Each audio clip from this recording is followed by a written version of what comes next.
Twilight by Stephanie Meyer, a First Chapter Friday read aloud video with the Word Nerd. Today, as you listen, watch for the story quote that will appear on screen. Write it down word by word and then follow the instructions given to you by your teacher. Stay all the way to the end to see if you've written it down correctly. Hi, my name's Amanda Zieba. Welcome to my channel, Learning with the Word Nerd, and another First Chapter Friday video. This week, I'm going to be reading to you from Twilight by Stephanie Meyer. But before I do, I have a question for you. Which kind of story do you prefer? Book form or movie form?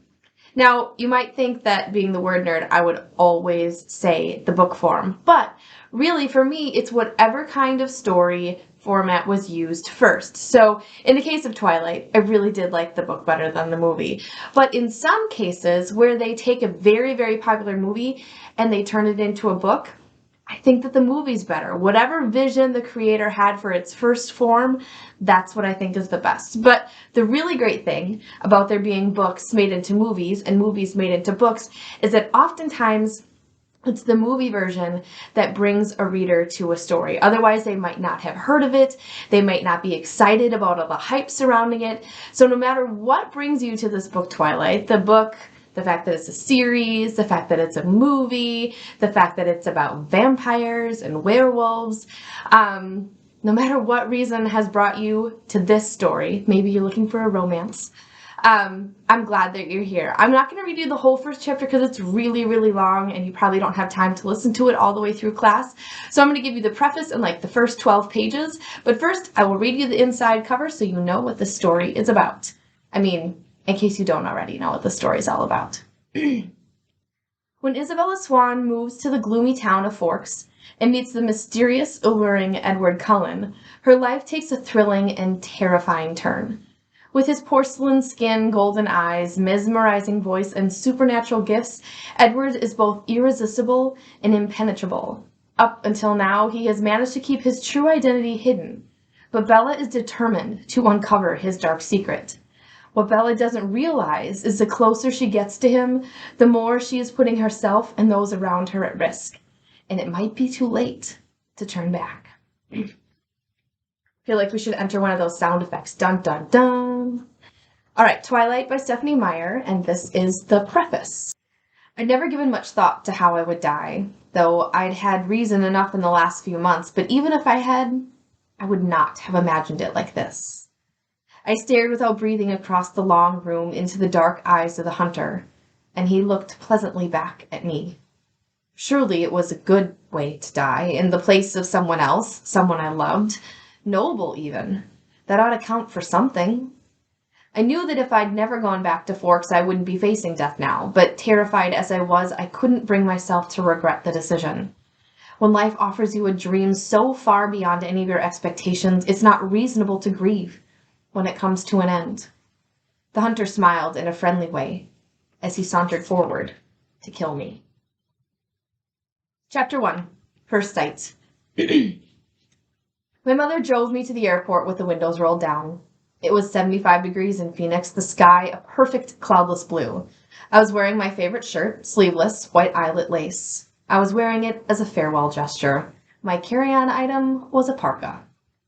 In the Olympic Peninsula of northwest Washington state, a small town named Forks exists under a near constant cover of clouds. It rains on this inconsequential town more than any other place in the United States of America. It was from this town and its gloomy, omnipresent shade that my mother escaped with me when I was only a few months old. It was in this town that I'd been compelled to spend a month every summer, until I was 14. That was the year I finally put my foot down.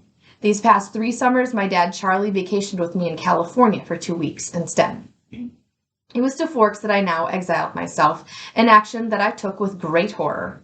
I detested Forks. I loved Phoenix. I loved the sun and the blistering heat. I loved the vigorous, sprawling city. Bella, my mom said to me the last of 1,000 times before I got on the plane, you don't have to do this. My mom looks like me, except with short hair and laugh lines. I felt a spasm of panic as I stared at her wide, childlike eyes. How could I leave my loving, erratic, harebrained mother to fend for herself? Of course, she had Phil now, so the bills would probably get paid. There would be food in the refrigerator, gas in her car, and someone to call when she got lost, but still, I want to go. I lied. I'd always been a bad liar, but I'd been saying this lie so frequently lately that it sounded almost convincing now. "Tell Charlie I said hi," she said. "I will." "I'll see you soon," she insisted. "You can come home whenever you want. I'll come right back as soon as you need me." But I could see the sacrifice in her eyes behind the promise. "Don't worry about me," I urged. "It'll be great." "I love you, Mom." She hugged me tightly for a minute, and then I got on the plane, and she was gone. It's a 4-hour flight from Phoenix to Seattle, another hour in a small plane up to Port Angeles, and then an hour drive back down to Forks. Flying doesn't bother me. The hour in the car with Charlie, though, I was a little worried about that. Charlie had really been fairly nice about the whole thing. He seemed genuinely pleased that I was coming to live with him for the first time with any degree of permanence. He'd already gotten me registered for high school and was going to help me get a car. But it sure was awkward to be with Charlie. Neither of us was what anyone would call verbose, and I don't know what there was to say regardless. I knew he was more than a little confused by my decision. Like my mother before me, I hadn't made any secret of my distaste for Forks. When I landed in Port Angeles, it was raining. I didn't see it as an omen, just unavoidable. I'd already said my goodbyes to the sun. Charlie was waiting for me with the cruiser. This I was expecting too. Charlie is Police Chief Swan to the good people of Forks. My primary motivation behind buying a car, despite the scarcity of my funds, was that I refused to be driven around in town in a car with red and blue lights on top. Nothing slows down traffic like a cop. Charlie gave me an awkward one-armed hug when I stumbled my way off the plane. "It's good to see you, Bells," he said, smiling as he automatically caught and studied me. "You haven't changed much. How's Renee?" "Mom's fine. It's good to see you, Dad." I wasn't allowed to call him Charlie to his face. I had only a few bags. Most of my Arizona clothes were too permeable for Washington. Mom and I had pooled our resources to supplement my winter wardrobe, but it was still scanty. It all fit easily into the trunk of the cruiser. "I found a good car for you. Really cheap," he announced when we strapped in. What kind of car? I was suspicious of the way he said good car for you as opposed to just good car. "Well, it's a truck, actually. A Chevy." "Where did you find it?" "Do you remember Billy Black down at La Push?" La Push is a tiny Indian reservation on the coast. "No." "He used to go fishing with us during the summer, Charlie prompted. That would explain why I didn't remember him. I do a good job of blocking painful, unnecessary things from my memory. "He's in a wheelchair now," Charlie continued when I didn't respond, "so he can't drive anymore, and he'd offered to sell me his truck for cheap." "What year is it?" I could see from his change of expression that this was the question he was hoping I would not ask. "Well, Belly's done a bit of work on the engine. It's only a few years old, really." I hoped he didn't think so little of me to believe that I would give up that easily.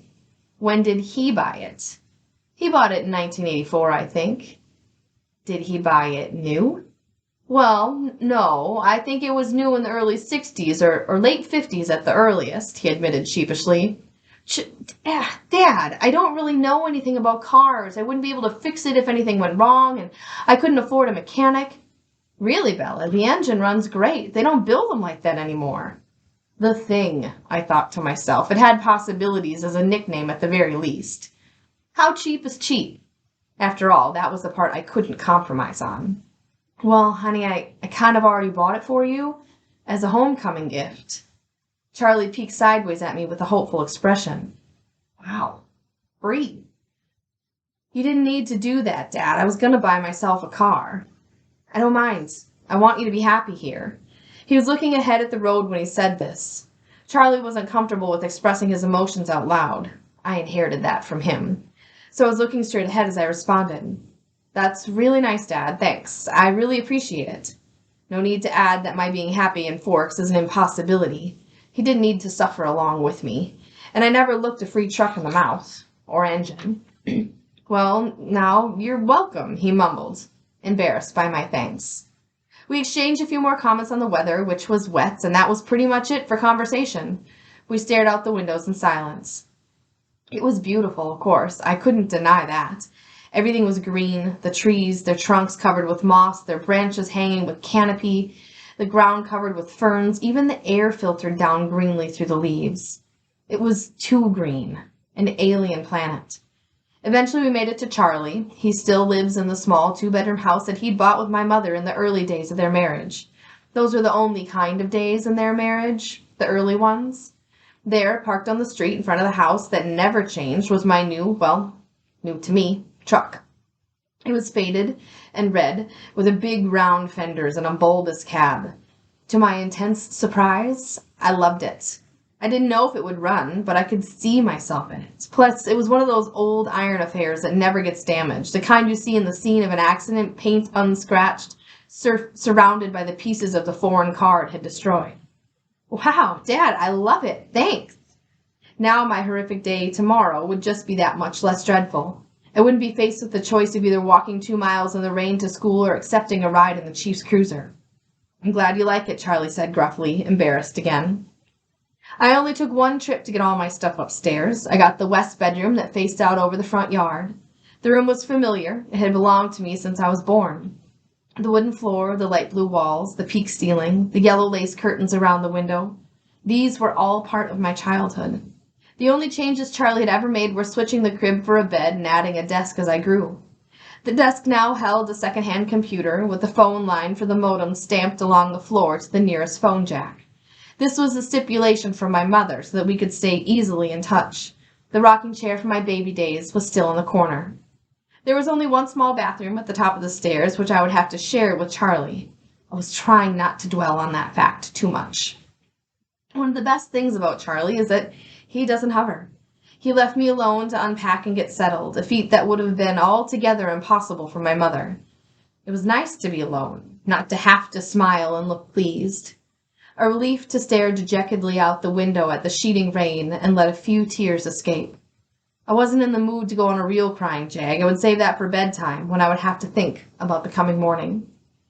Forbes High School had a frightening total of only 357, now 58, students. There were more than 700 people in my junior class alone back home. All of the kids here had grown up together and their grandparents had been toddlers together. I would be the new girl from the big city, a curiosity, a freak. Maybe if I looked like the girl from Phoenix should, I could work this to my advantage, but physically I'd never fit in anywhere. I should be tan, sporty, blonde, volleyball player, a cheerleader perhaps, all the things that go with living in the Valley of the Sun.